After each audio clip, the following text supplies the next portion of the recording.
So that they don't need to, when they see you, they don't need to ask you, what do you bring to your resume is speaking for you.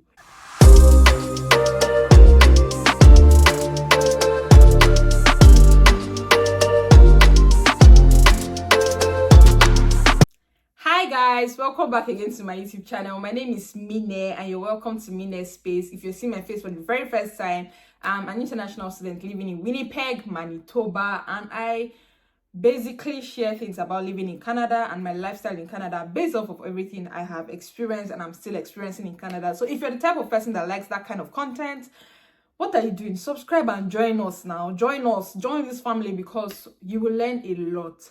You're gonna learn. You will learn, but not the hard way.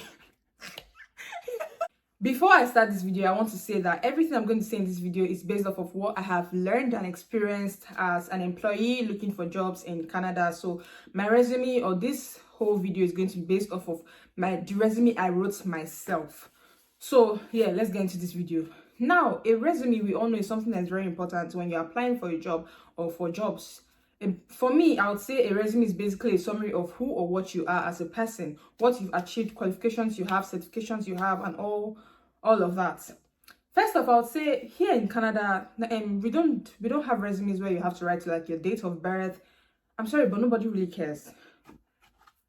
Oh, I meant that in the nicest way, but like, you want to take up the space in the paper? Like, no, you don't have to put your birthday or your date of birth, your unnecessary information. Do not put it. Like I said, it's a summary, so it should be an abbreviated version of who you are. You're not going to spend 3 pages writing things that are going to bore the employer. So like, before I start, I want to say, if you have your resume close by or you have it somewhere, please take a look at it and go through your resume and put yourself in the shoes of an employer and ask yourself, if I'm an employer, will I employ myself? If your answer is yes, then I think you're doing a very good job with your resume. Please be truthful to yourself. Or don't say, oh, because it's my resume now, I will not employ I will not employ myself. If your answer is no, this video is for you. Even you that said yes, please still watch this video in case you need to make some changes to your resume. Now let's get into it. A standard resume in Canada doesn't need a lot of things. First off, you basically need just your name, your address, your email address, of course, your contact information basically, and then a brief summary of who you are as a person, and then your skill summary, your experiences, and your educational background and references. That's it. Nothing too much. No long story, no long story, basically. Not too much words and not too much papers, because why are you boring your employer?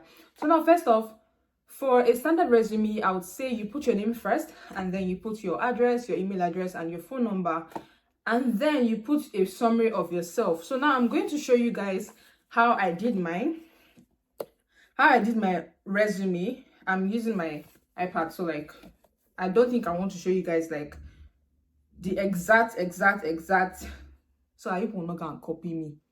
It's not good. It's not good to copy. They say, what's that thing? Is it plagiarism or something like that? They will arrest you. They won't arrest you, but it's not good. It's not good to do bad thing. Thanks. So this is how my resume looks like. I put my name first, and then I put my address, my of course, my city, province, and postal code, and then I put my phone number and my email address.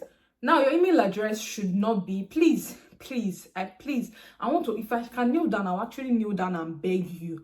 If you're doing an email address and you want to use it for official things, all those email addresses that they will put, oh, my head is too big _98@gmail.com, don't do it.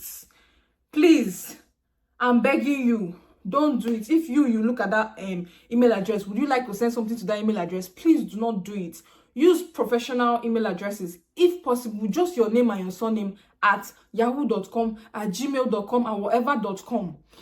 Do not do so like an Instagram username. No, I don't think anybody will take you seriously. Please, except you have tried using your name and your last name, and then maybe Gmail or Yahoo Mail is telling you that, oh, sorry, oh, this username is taken, and then you can maybe add like 2 numbers or a number, but don't put that long. Don't do like, no, don't make it look like you're playing. Do a professional email. Thanks. Like me now, my email address is just my name and my surname at gmail.com.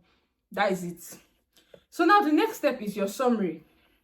Now your summary, like for my summary, don't copy. If you copy it, My God will judge you. My summary says, a dedicated, passionate, detail. Hey, let's start afresh. My summary says, a dedicated, passionate, detail-oriented, and physically fit young girl, friendly and outgoing, and skilled at operating in fast-paced environments with demanding objectives for service and quality. Now, did you see me put too much grammar? No, I just went straight to the point. That is who I am as a person. So I'm telling this person that, oh, I'm very good at making friends with people and I can deal with fast-paced environments, blah, blah, blah, blah, blah, blah, blah, blah, blah. You get it? So now you move to your skill summary. Mind you, all these things, you write them in bold. You don't have to underline. Like, I mean, the summary, you write it in bold, and then you write the other ones in like upper and lower case letters, how you write normal English. And then your skill summary, the same thing. So for my skill summary, you're basically telling them what skills you possess as a human, skills you've learned over time, or the ones that you came with from when they gave birth to you. You get what I'm trying to say? So for me, I have time management, organization, computer literacy, keen attitude to learning and applying new skills, teamwork, basically customer service, active listening, that kind of thing. You know what you have as a person. Don't, if you copy my own, I will catch you. My God will judge you. But yeah, basically, you get what I'm trying to say. So you put your skills. What do you have as a person? Do you have strong verbal communication, strong written communication? Are you very fluent in Spanish? You fluent in French? Put it there. Put it there. So now you move down to your experiences. One thing I want to say is, if you're applying for a job, please put experiences that relate to that position you're applying for. By this, I'm saying you cannot be applying for the job of a caretaker and you are putting experience of a baker in a fast food or a restaurant. It don't relate. I'm sorry, but that relation, I know you're saying, oh yes, am I not baking for people?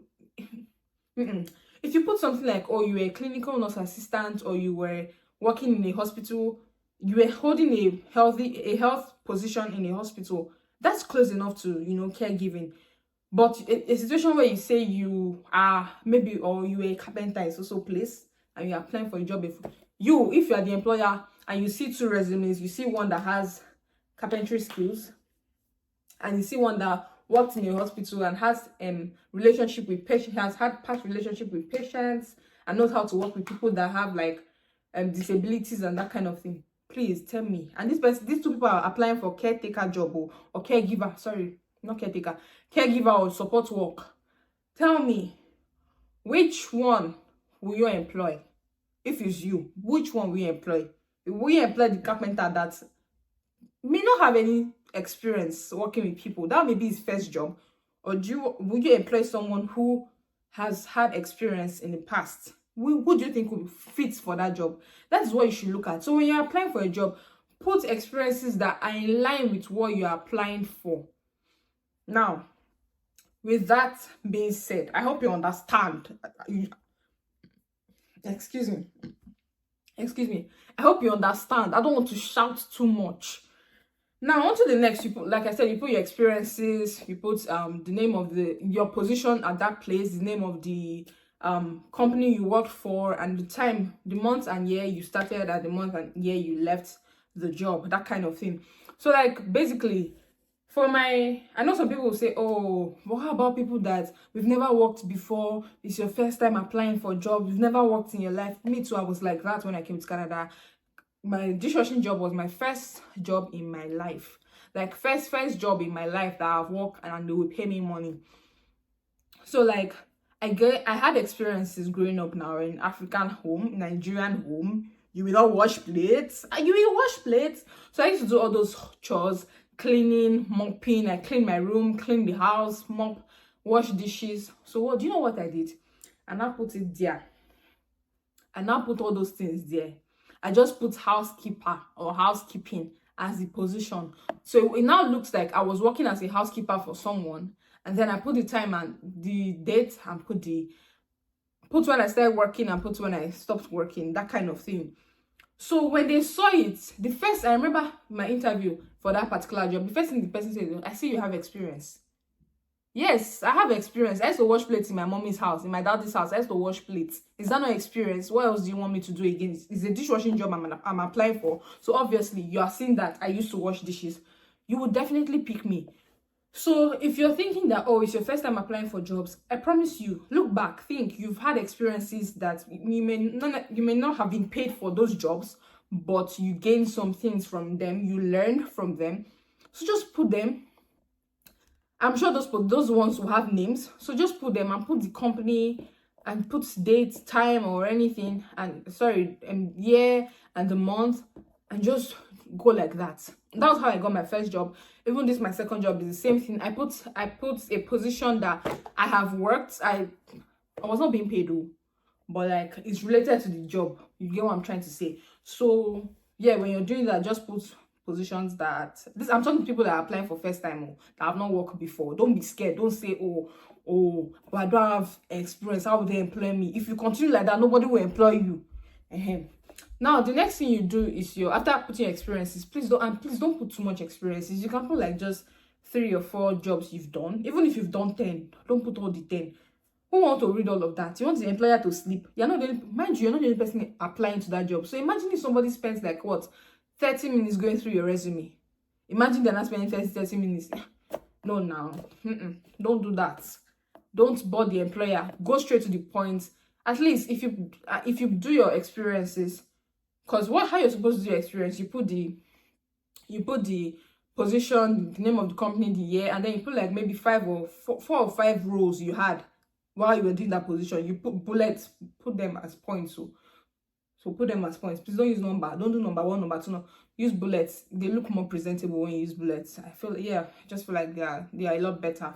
So yeah, just put the bullets and put the roles you did. Maybe like I said, as for a dishwasher, when I was applying for the dishwasher job, I said, oh, as a housekeeper, point 1, I was washing dishes. Point 2, I was cleaning, taking care of laundry, like that. Don't put too much. Don't put 10 roles, because you have other experiences you have to write about. And then the most recent experience should be the one that is closely related to the job you're applying to, so they know that your experience has not been a while ago, it's something of recent, and you still have it up here. You get what I'm trying to say? So now after that, you go to your education. You put your school. For me, I didn't put my primary school, I put just my high school and like my current degree at the U of M. I did not put too much grammar. So you can put that if you want to. If you don't want to, you can decide to put some of your schools, maybe just your high school and your university. If not, you can put your primary school, secondary school, but I don't think it's necessary. Who really want to know about your primary school? You get what I'm trying to say? Then you put your certifications. What certificates have you gotten as an individual? Do you have certificates in first aid, in you shall understand what I'm trying to say. I don't have a lot of certificates, so I really wouldn't know the certificates that are out there. Please, I don't know everything, so don't bash me. Thanks. But yeah, certifications, you put the certificates you've had, because some people do some professional training online, all those kind of things. So put them there. Let them know that you have something. You are bringing something to the table, so that they don't need to, when they see you, they don't need to ask you, what do you bring to your resume is speaking for you. You get what I'm trying to say? So you put those things there. Let them know that this person carry weight. You get what I'm trying to see? The way I'm helping you. Push you hype me in the comment section, because I'm doing a great job. Anyway, the next one you do, you now put your references. After your certifications and your qualifications, you put your references. Normally they will say, oh, put references in the country you're applying for jobs. Like if you're applying into Canada, you put references in Canada. If you're applying to the UK, you put references in the UK. So definitely, please use people that when they call you, they will speak well of you. Don't use people that you are quarreling with or you are owing them money. Of course, that person will not speak well of you if that person is angry. Use people and tell these people that you're using them as references before you make use of them, so that they will know that when this company calls, they know what to say about you. Don't just go and put anybody down and expect that, this person will be nice. You go shock you, waiting, you go yell. So please, when you're putting references on your resume, put people that you can trust. You should have good character before you go and ask people to be your reference. Because if you don't have good character, like me, I cannot reference somebody that don't have good character. Because if company call me, maybe you can't do something in the company that they will not come and say, oh, wait. I don't have energy. But please, if you're putting references in your resume, because it's needed. Most companies request for that because they want to call and ask. Like this company I'm working for, I remember they called a few people and they asked, oh, how is this person? How is this person? So tell these people that I'm putting you as my reference in case I'm applying to this company. In case they call you, I'm putting you as my reference. I'm taking permission from you and asking if I can put you as my reference. You should put at least 3 references, not a lot. I put 3 for all my jobs I've applied to. So like not a lot, just 3 and you're good to go. So yes, with that, we have come to the end. We have come to the end of this video. I have been shouting and shouting, my voice have go. But yes, we have come to the end of this video. I hope you learned something. I just thought to do a quick one on this because I've gotten like lots and lots of questions. Oh, Mine, can you help me? Can you help me on how to write a Canadian resume? And I thought, instead of just answering everybody one, repeating the same thing, let me just do a video and put it out there. And anybody that comes to my DM to ask me, I will send you back to this video. Anyway, guys, it has been an absolute pleasure doing this video, filming this video, and letting you guys in on this. I hope you learned something new. Please, if you're watching and you have not yet subscribed, please don't forget to subscribe.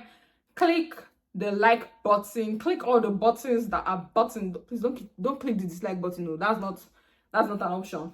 But yeah, click the like button and share this to people who are in Canada and you don't need this information, because information, they say, is key. Thanks.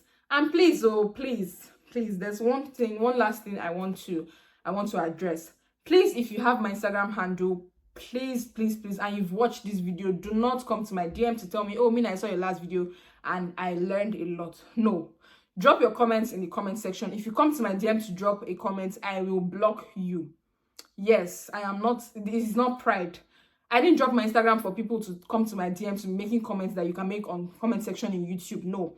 I dropped it for people that have personal issues that they cannot say in the public, and I will help you address it privately. So if you're coming to my DM, don't tell me, oh, hi, I just want to tell you that, oh, I saw your last video, I learned something, keep up. Don't do that. I will block you. I promise you. Now, without talking too much, I hope you enjoyed this video. Have a good day. Bye.